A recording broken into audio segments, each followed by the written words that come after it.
Bienvenue. Ce matin, je suis parti faire des courses pour chercher tout l'équipement de nettoyage qui nous manquait, de l'éclairage, de bricolage.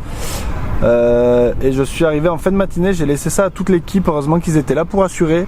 Bon, bah plus, hein. Puisqu'on était occupé avec les étudiants, tout le reste de la journée, les étudiants en design innovation sociale, qui allaient à la rencontre des habitants à la maison de quartier Richelieu, là où on a fait la permanence hier.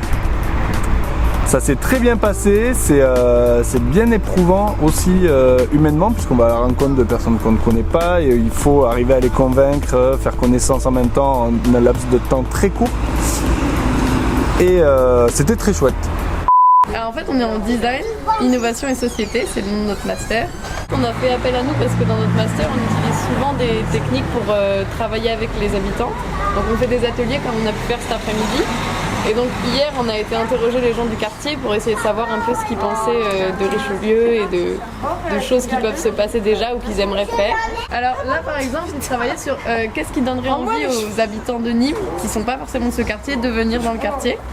Donc ça peut être des événements mais aussi par exemple rendre les rues plus propres ou ça peut être toutes sortes de choses, mettre un parc, plus de verdure.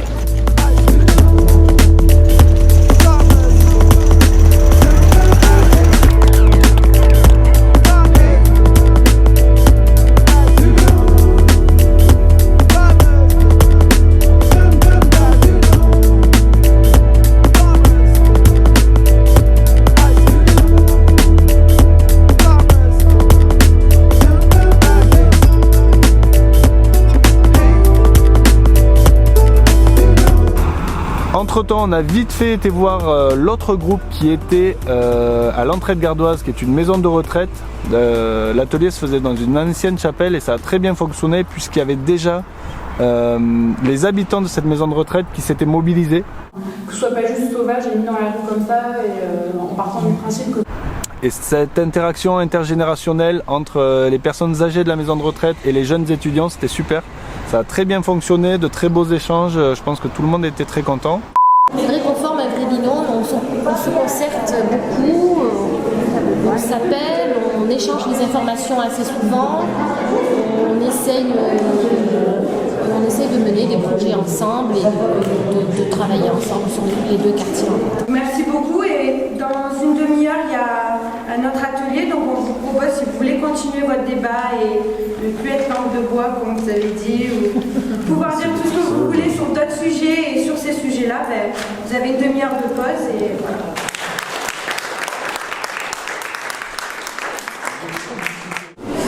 Bon à toutes, tu repasses un coup là-bas? Oui. Bon merci. Merci à vous deux. À tout à l'heure.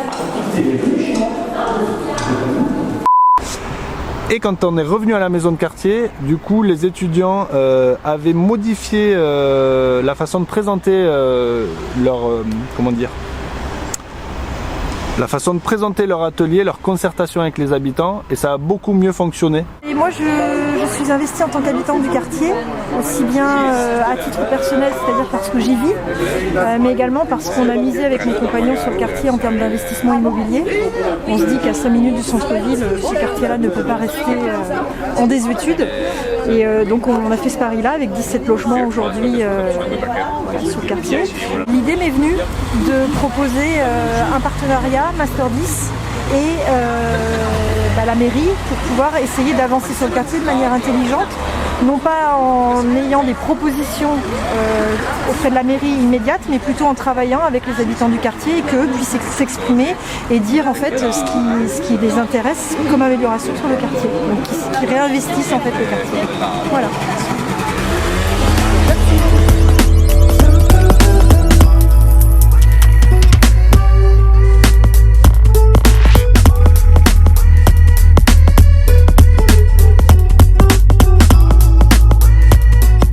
On fermait la maison de quartier, à ce moment-là Victor, un des bénévoles, m'appelle et me dit qu'il y a un souci à l'archipel, donc j'aime pas du tout quand on me dit ça, et il me dit il y a le carrelage qui gonfle. Je dis mais qu'est-ce que tu dis? Donc il y a Will, le plombier, qui est venu ce matin raccorder une toilette et un évier. Je dis putain de merde et tout, donc on était juste à côté, on est vite venu, et là en effet un endroit, le carrelage qui a gonflé de ouf, alors que demain ça doit être prêt pour une location du lieu, etc. Donc on a vu avec Youssef qui est un des locataires ici avec son salon de thé, etc. Et voilà, on a réfléchi et c'est certaines évacuations en fait qui doivent galérer, enfin bref. La bonne tuile de fin de journée qui te fait bien flipper après être bien fatigué. Donc là, on a réussi, on va voir, on a mis du poids dessus pour essayer de résorber cette espèce de poche d'air, d'humidité, je sais pas quoi. Celle-là, elle fait pas rire les mouettes, mon copain. Celui qui est en bas doit toujours pousser.